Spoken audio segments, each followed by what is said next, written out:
Magandang umaga sa ating lahat. Narito ang weather update sa araw ng Lunes, February 9, 2026. Dahil sa shear line, nakakaranas po tayo ng maulap na kalangitan at may mga pag-ulan sa malaking bahagi ng Bicol Region at kasama rin ang Visayas. Samantala, yung amihan ay nakakapekto sa malaking bahagi ng Luzon. Kaya kaninang madaling araw, nakaranas tayo ng malamig na panahon, lalo na po dito sa Metro Manila. Sa lukuyan ay wala pong LPA o bagyo sa dagat Pasipiko, lalong-lalo na sa loob ng ating Philippine Area of Responsibility. Itong shear line ay inaasahan na makakapekto pa rin sa Southern Luzon at Visayas bukas at sa Miyerkules. At yung amihan ay patuloy pa rin makakaapekto sa malaking bahagi ng Luzon kasama ang Metro Manila. At sa lagay na panahon ngayong araw, halos buong Luzon ay makakaranas ng maulap na kalangitan. Asahan ang mga mahihina hanggang sa katamtamang pagulan sa Cagayan Valley, Aurora at Quezon. Maraming ulan ang inaasahan sa malaking bahagi ng Bicol Region, lalo-lalo na sa Albay, Sorsogon at Catanduanes. Sa lalabing sa Metro Manila, fair weather po tayo. Ibig sabihin ay bahagyang maulap hanggang sa maulap ang kalangitan. Pero may tsansa pa rin ng mga isolated na mga pag-ulan. Ang agwat ng temperatura sa Metro Manila ay 24 hanggang 27 degrees Celsius.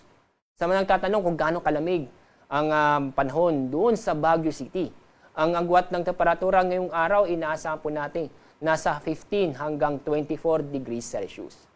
Sa Tagaytay, 22 hanggang 27 degrees Celsius. Dako tayo sa Visayas at Mindanao. Maulan na panahon ang inaasahan sa Eastern Visayas at Western Visayas dahil sa shear line. Kaya sa mga kababayan po natin na mag-ingat po tayo at maging alerto sa mga posibleng pagbaha o pagguho ng lupa. Sa Central Visayas o sa lalabing bahagi ng Visayas, kasama na rin ang buong Mindanao. Fair weather po tayo kung saan makakaranas po tayo ng bahagyang maulap hanggang sa maulap ang kalangitan. At asahan din ang isolated na mga pagulan dahil sa thunderstorm. Medyo mainit na panahon ang inaasahan sa Zamboanga City at sa Davao City dahil ang inaasahan po natin na pinamataas na temperatura ngayong araw ay aabot ng 33 degrees Celsius. At dahil sa shear line, makakaranas ng moderate to heavy rains sa Catanduanes, Albay, Sorsogon, Eastern Samar at Northern Samar ngayon at bukas po yan. Kaya nandiyan pa rin po ang banta ng pagbaha o pagguho ng lupa. Kaya sa mga kababayan po natin sa mga nabanggit na lugar, mag-ingat po tayo at alamin po natin ang litas na lugar kung sakaling bilang paghahanda sa mga pagbaha o landslide. Halos buong Luzon ay makakaranas ng katamtaman hanggang sa maalon ng ating mga karagatan.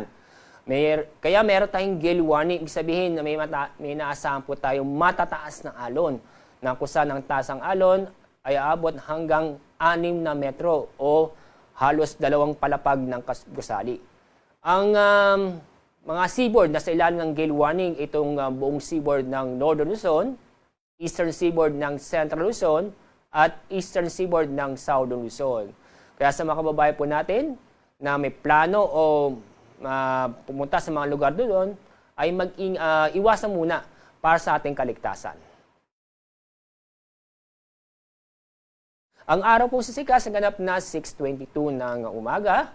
Mamaya ang araw lulubog sa ganap na 5:58 ng hapon. Yan po ang ating weather update sa araw nito. Mula sa Pag-asa, ako po si Alzar D. Aurelio.